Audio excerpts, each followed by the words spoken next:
You guys are watching the Step Back. All right. Yeah, that's good. All right. What up, y'all? Got a pod. We got the OG in the building. We got Mr. Bryant. Yeah. What's happening, Jay? What's going on, You man? doing all right? I'm doing all right. How you doing? Doing good. Good to come Oh, together. that's good. The best Yeah, attitude. right? All right. Start off normal. Look, who are you? Where are you from? All right, Mr. Bryant, Aaron Bryant, your government teacher, originally from the East Coast, originally from Maryland, D.C. area, but by hook or crook, found my way in Austin, Texas, this area here. I've been Yeah. here since about 1997. 1997. Yeah. How old are you? Like, how old are you? I'm 50 plus. I'm Damn! 50 plus. I'm 50 Damn! plus. Well, man, I look good for 50. Come on, man. It's all right. Hey, man. Nah, you look like a little 40. Nah, I wanted to get a little podcast with you because we be getting into our deep little conversations Yeah, about we have our, a little one-offs to get kind our of little deep. government stuff. Yeah. But you say you grew up in DC, right? Yeah. Like around like A place called Gaithersburg, which is Gaithersburg. about half an hour out of DC. Yeah. I consider it a suburb of DC. Yeah. Still a question from Khalil again. But how was it like growing up over there? Like how was it like doing over there? Growing up in Maryland Maryland, DC was good. It was wild. It was crazy. I had a really good childhood. I grew up in the 70s, Yeah. up through the 80s, seen a lot, been through a lot of ups and downs. My generation is different than what y'all's generation is. So, so some different experiences there. Yeah. Yeah. I know that you're older than hip hop. You're older than the rap music. Rap didn't start till 79. What, 79? What is it like Sugar Hill or something like that? Sugar Hill, that's 79 Yeah. or 77? 79, I think. 79, 79. okay. Sugar Hill, they let Sugar Hill be the first one? Yes. So what type of music were you listening to like before that, before rap? Really good question. Before that, prior to rap, I listened to mostly funk and soul and R&B. Yeah. I'm a young kid. You got to imagine, ain't like there's no Walkmans, no disc players, no. Yeah, play on the radio or what? Yeah, records and radio. Yeah. And so you're listening to people like Donnie Simpson and Petey Green, real prominent DJs from the Maryland, DC, Virginia area, right? Yeah. And so you're listening to music like Stevie Wonder, Marvin Gaye, and those type of things, growing up. But then, and it's really, it's not weird, but when rap came on the scene, it changed everything. The game. And I tell you, before Sugar Hill, there was other rap. There was other rap. There was the Cool Hercs and the Flashes and all of them. And where I was in Maryland, Baltimore is a little bit north of us. Yeah. All right. So Baltimore associates more with New York. Yeah. And where I am in Maryland associates more with DC. Oh, yeah. And so there was a channel in Baltimore that I used to be able to get on my radio, on Sundays at 8 o'clock. And they playing all the new rap music coming out of New York. So I'm listening to all that, and then I go crate dig and everything. But I'll tell you one more little story. Because in Maryland, there's a form of music, in DC, there's a form of music called go-go music as well. I think I heard that before. Okay. You know damn well I ain't heard of that before. All right, bands like Chuck Brown, EU, Trouble Funk, Experience Limit, bands like that, right? Form of R&B funk, but it has a different style to it, just known to that area. Yeah. And prior to rap music, I didn't like go-go music. I hated go-go music. Didn't like it at all. Yeah. Couldn't associate with it at all. There's a whole bunch of stories behind it. But I was a rap head. I was a hip hop head. I was deep off in rap music, break dancing, DJing, and all that stuff. It wasn't until I went into the military. It wasn't until I went to the military that, you meet people from all over the United States. Everybody has their own form of music. They all have their own rituals and rites and all that kind of stuff. Yeah. And that's when I figured out how important go-go music was to where my region was. Yeah. And then I started, researching it, loving it, falling in love with it again and so forth. So I started off with rap. I started off with, funk, soul, R&B, small kid, listening to my parents' music and so forth.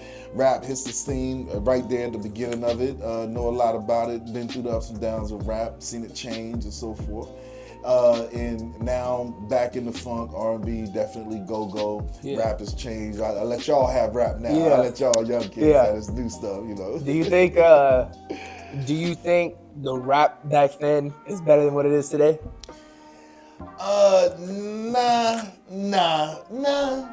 I would say, Lyrically, I think they had better. But I think with our generation, it's just because it's more of like it's like a sound, like yeah, it's more like a vibe, like yes, I agree. Where back in the day, it was the lyrics. yeah, People listened to what they were saying. It wasn't so much the beat. Yeah. And the artist had something to say. I mean, early rap was political. It was about pro-black, the youth and drugs and stuff like that. You know, against drugs. You know. yeah, like abusing it. Yeah. Positive. Yeah. So lyrically, very entertaining. I don't think the music is what was, and you would get some songs with some hot beats. Yeah.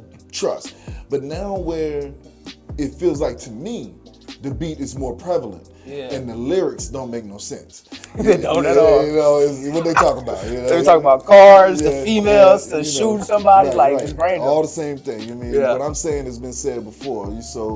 But where the beats are way more better than they were back in the day. Yeah. So I put that all on creativity. So I don't really say that one is better than the other. Yeah. There's progression, and it's all about creativity. And I think each one or each time frame brings something different to the game. I think that kind of applies to sports too, because GOAT debate, LeBron, Michael Jordan. I was like, bro, you can't compare them because they're two separate players. Exactly. Like Jordan's a scorer, LeBron's a playmaker. Like it's two different. You can't. The only person you could probably compare to Jordan is Kobe. But even then, it's like because they were closer in time. Yeah. Than Michael and LeBron. And play style. And then they did the same thing. Magic Johnson and Michael Jordan. Yeah. They did the same thing. They do the same thing with Larry Bird and Magic Johnson. Yeah. You know who's the greatest of all time? I'll take a half step back on what I just said because again we're talking about generational things. I can be the GOAT in the 80s, and you can be the GOAT in the 70s. Why not? Yeah. But it's the like game era. has changed. Everything is different. Yeah. Back to the little hip hop thing. Do you think growing up, that hip hop had an impact on your style? Oh, definitely. Yeah, a little high top fade. Oh, dog. That's gonna be crazy. God, man. Little high top fade. So I worked in a clothing store called Merry Go Round. Yeah. And it was hip hop clothes, before hip hop clothes, the zipper pants, the parachute pants, the Michael Jackson jackets and all that. I worked in a store that sold those kind of clothes, man. So my style has always been hip hop. Yeah. Always been hip hop. Yeah. The sneakers, the hoodies, the name brand, like everything. Deodora, Nike, Puma. We wore it all back in the day, dog. Yeah. Going crazy. Yeah. And then you said growing up in Maryland, let's talk about you grew up during the crack epidemic. Yeah. How was that? Yeah. I know we was talking about it earlier, but getting more to it. How was that like? Hold on. I'm gonna interrupt. For the viewers, because I don't know what it is. Like, can you explain what the crack epidemic was? Oh yeah, most definitely. I gotta remember, y'all are younger. Say these things, somebody hasn't explained it to you, so it has to be explained. So the crack epidemic was an era that there was a war on drugs. There was a government push to incarcerate and victimize, I think, individuals who were caught up in, they got addicted to crack or was caught up in the crack game. Yeah. Versus how they treat, let's say the opioid epidemic right now. Yeah. And so growing up in that era during the crack epidemic era was wild, man. It was survival of the fittest. It was survival of the fittest. Things could go either way. You could either be on the right path and fighting the system to try to stay on the straight and narrow with less resources and trying to make things happen. But more people just succumb to the evil side. These are the stories that we find. They made movies about the hood. Somebody trying to do good in the hood, but then he sold drugs and get caught up by the police and now they're thrown in jail. Yeah. And, you see what I'm saying? Yeah. So those stories are real, and I lived through that. And trying to navigate through that to not get caught up in the system was hard because I'm living in the DMV, where it was big. My family was big in it. My uncle was a kingpin. You know what I mean? Yeah. So he did big things. Died from the system too. So I got family members that got caught up in the system. Yeah. But where I think the biggest thing in regards to this conversation, the difference between the crack epidemic and, let's say, what's going on with this opioid epidemic is, again, the handling of it, where it was seen as as a crime back in the day. Yeah. And they threw people in jail. You get more time for crack than you did for powder cocaine. Yeah. And there's reasons behind that. That have been investigated and talked about. But yeah, the long-term effect of that crack epidemic was the disenfranchisement of the black family. I mean, I think it was a concerted effort to separate the black fathers from his families. You got kids growing up fatherless. Yeah. Families get into the system, let's say welfare or adoptions, foster kids, and those type of things. Yeah, you're breaking up the black family. Yeah, that's what affected most. Yeah. And then.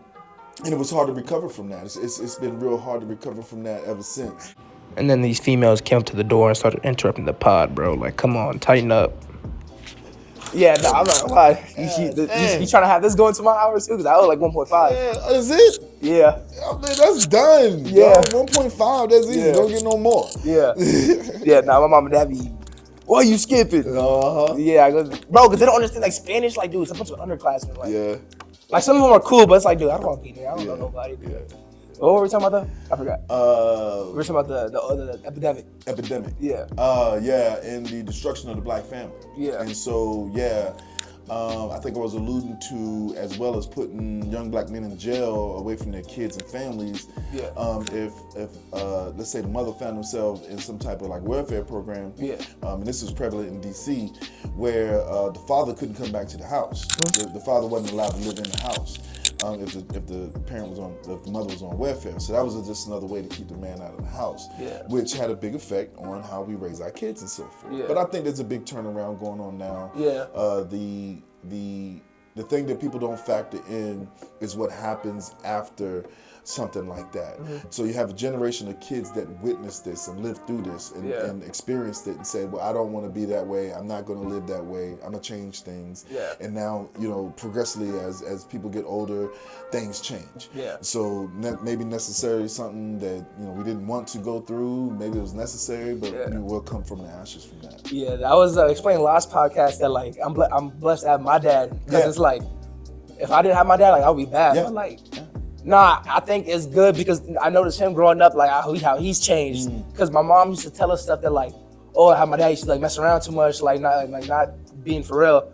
And then he basically just started just acting right, just getting straight. I think it happened whenever he had my brother, I think, or right when he was about to have me. But that's when he started getting his stuff together, getting his act together. And I know he was going through online college, and he got his degree. And then the way I say it, I described it, I feel like he's leveling up like a video game, because it's like he started off with his little job, making little $20 an hour, and then he's leveling up, and now he's making like 6 figures. Like my mom is retired. Like he retired my mom. Like I don't know, but I like to use that as a flex. Like like my dad retired my mom. Like that's so cool. Like I want to do that. Like if I have a wife, like, I want to do that. Like that's cool. And he also still has money for us to like travel, like go, like paying my brother's tuition, and he goes to Columbia. That tuition is not cheap. Whoa.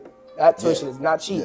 Pay for tuition, like if I ever need like some shoes, something like that, like can I get some shoes? He'd be like, just like wait until next pay period. Like But nah, I'm kind of glad that I have him, because I need that role model in my life. Because if I didn't have one, like who knows what I'd be. I know growing up I was a bad kid. And that's exactly what was a byproduct of that crack epidemic area. Not having that role model. That's exactly what I'm talking about. And same thing with my son. See, I didn't grow up with a father myself.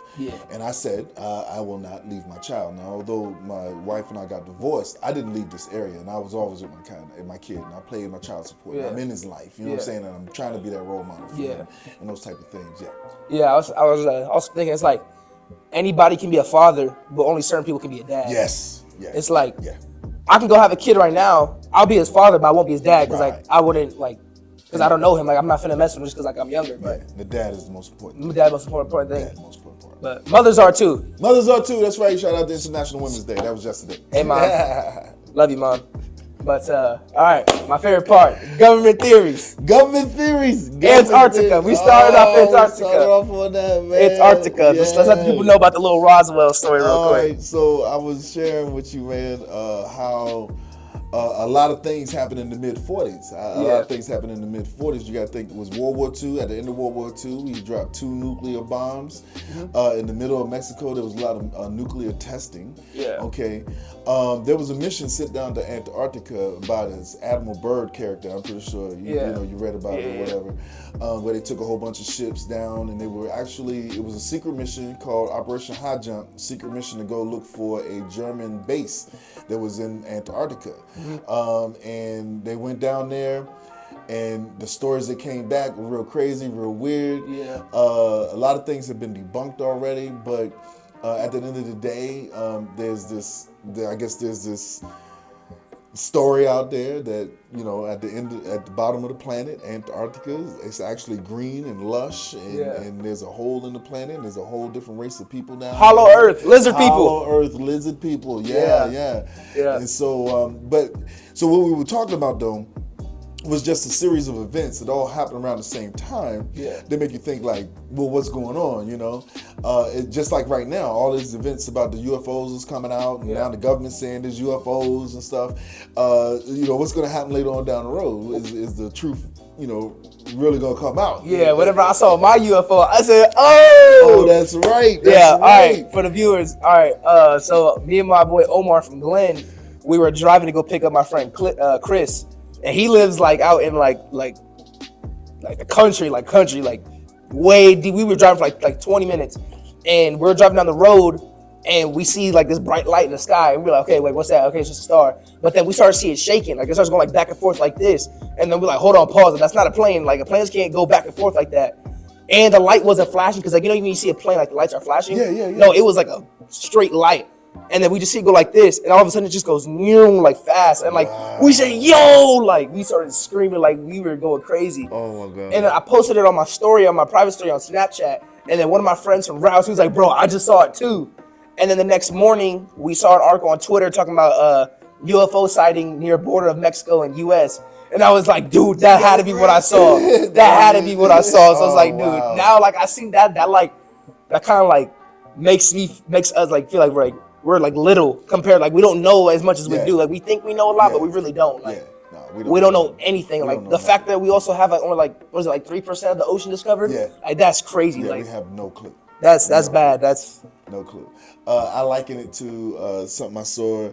Imagine yourself on this planet, just, you know, on this planet, just you, where you are, that little speck on this planet, where that planet is hurtling through the universe. 1,000 miles per hour. 1,000 miles per hour and spinning at the same time. You know what I'm saying? Can you see how small you are in the grand scheme of everything? Or how some things are possible. How things should be possible. Right? Because my only thing is, on that same Admiral Byrd story, he went down there, he came back, gave the story of what's happening, got debriefed and everything. Now, every country in this world has said, we are not going back. Not going back. We are not going back. Dinosaurs are probably down there. Well, he said you never know. Woolly mammoths, right? Woolly mammoths. Bringing the woolly mammoths back, so... I was also thinking too, like on the map, like they don't show all of Antarctica. They don't, like they may show the length, but the width, like in terms of how, like it's not even on the map. It's not even on this map. It's not even on the map. It's not even on this map. Nah, because they definitely got something going on. They're hiding something. We'll see. What's going on? We'll see what's happening. But like it's crazy how like the government tries to hide stuff, and like the Denver airport we're talking about, like the Illuminati stuff like that, like they try to cover stuff up, and if you think about it, they're like hiding stuff in plain sight. So it's like they have those underground tunnels underneath there, and the airport, and then like Antarctica, like we have a map, but like it's hidden, like we can't see it, even though it's right there in our face. And the thing about hiding things in plain sight, you're absolutely correct. They're not trying to lie to you. They understand that you don't have the proper education to even see what you're looking at. See, it takes a whole nother education to be able to look at something and see what the true meaning is behind it and how it fits into this particular situation. I like that. And without that, there's signs and symbols and all kind of things out there that, Big part too, you gotta be visionary. You got to. If you're not visionary, you're not gonna see it. Like you're not gonna know what's going on. And the old adage is, The secret is in the books. Yeah. That goes back to it's in plain sight. Yeah. All you have to do is It's find open. the right books. Read the books, and it will tell you exactly what you need to know. Dude, that's crazy you say that, because my mom would be, oh, you want to learn about this government theories? How about you go read a book, or go read this, go read that? I'm like, I'm not trying to read, but then now you say, I'm like, hold on, like, if I actually do read, I can get information out of, like. You have to be able to read, Yeah. because the word is not going to change. Yeah. So what you're reading is stuff from the past. You're not reading stuff from right now. Now, when you take in information, let's say on YouTube or TikTok and stuff like that, you're getting this information that's right now. Yeah. And they haven't even researched all the information. You can't put all the information into a 30-second TikTok video or a half-an-hour YouTube video. You can't. Yeah. So you have to go out and you have to research and collect the books, because the books lead you on a path. Yeah. And we know. Yeah. Bring you back to another book, but anyway. I think another thing too is, like, there's a difference between listening with your ears and then listening with your mind. So it's like, if you're listening with your ears on YouTube, that's deep. Like, if you're listening on YouTube, it's gonna come one through one ear, out the other. But if you're reading like a book and you're sitting there like reading the words, you're gonna remember, like, oh, like so and so, like this happened, like, because you're gonna remember it because you were sitting there reading it, like looking at it. Yeah.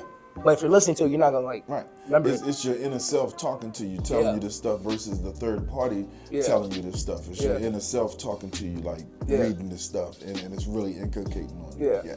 I was saying, I posted something on my Snapchat story the other day, and I was like, nobody talks to you more than a day than yourself. That's right. That's right. You be talking to yourself, right. like, and then crazy. Oh, you want to get deep? Yeah. So everybody talk to themselves. Yeah. You got to recognize that voice. Then what are you saying to yourself? What are you? What are you? How do you talk to yourself? How you talk? Yeah. How do you talk to yourself? Yeah. Right. And that's a deep question. I don't think a lot of people they don't realize that. They're like, why am I mad at myself? Yeah. Why am I happy? I make myself happy. You know what I'm saying? Yeah. How am I boosting myself up? Yeah. I don't need nobody else. Yeah. Talk to myself and do it. That's deep by itself. That's crazy. Yeah. I do be talking to myself. Like, I be in my room, I be playing GTA, and like, I be like, man, kill this fool or do that. My mom be, Jonah, who are you talking to? I'm like, oh, I'm talking to myself. You better not answer yourself. All right, my bad. Oh no, you sometimes I do. I be answering I myself. got three people. I got three people. Yeah. Me, myself, and I. Yeah. Me, myself, and I. Me. This is what you see. Yeah. This is what I put out there for people to see. You see what I'm saying? Yeah. That's me. Myself is the enemy. Okay, the enemy, the one that thinks, the one that talks, the one that the brain. Don't go this way, go that way. You know what I'm saying? Then there's the I. The I is the subconscious. The I is the one that's in control. Okay, the I is the one that's doing it. The I is the one that you're like, how did I end up here? You know what I'm saying? You're like, what? Dude. I didn't even plan it. I'm just here, and that's the I that has you. You know what I'm saying? And so I talk to me and myself all the time. Yeah, me and myself. Myself is a cool dude. No. Yeah, myself is a cool dude. Myself is a cool dude. Myself is a cool dude. Yeah. Nah, for me, I just be like, hey, or I be thinking of like plans, especially like in video games.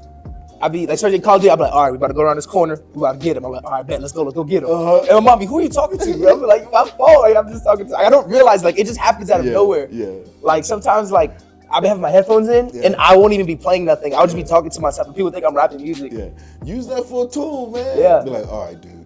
It actually helps. It'd be like, dude, get your act together. All right, I'm moving now. Okay, you know what I'm saying? Like, I be doing that. I do that. Last 6 weeks, I'm locked in. I be, baby, got all your work turned in by Friday. I will have straight 30s across the board, and I'll be, all right, come on, let's lock in, let's go. All right, bet, let's go. When we get home, we're doing work. Yep. But a big thing too that sucks for high schoolers is that we procrastinate a lot. Yeah. It's like procrastinating. It's like, if you kind of think about it, it's kind of like beautiful in its own way, because it's like you're procrastinating, like you control like what's going on, like you can control, like, okay, I'm not gonna do this, like I'm not like I'd rather go do this or go do like play the game or something like that. And I think that's what sucks for a lot of teenagers is procrastinating. So I was like, so I'm asking, like, what advice do you have for like high schoolers getting through school and getting through life? Get it done. So this is the deal. This is the deal. Yeah. Everything ends. Okay. Everything ends. In order for it to end, you got to get it started. Yeah. And I'm serious. This is what I told my son. Don't take a break. Get the stuff done. get it done, get it over with, and then you finish. Yeah. For instance, a lot of people want to take a gap year, right, before they go off to college or do something else. I'm like, hey, that's great. There's a lot of things that's going to happen in that year. Okay, you're going to get distracted. Anything, you get an accident, your money could get messed up, anything can happen just because you was chilling. Yeah. Versus like, you know what? I'm going to knuckle up. I'm going to go ahead and get into this goddamn ACC and try to figure this stuff out. I'm not taking a full load right now. 1 or 2 classes, warm myself up to it. Yeah. I got my job, I got my routine, but I got to keep moving. Yeah. Okay? Always got to move. Always got to keep going. You got to keep moving. Even if it's little baby steps, just keep on going. Keep moving. Yeah.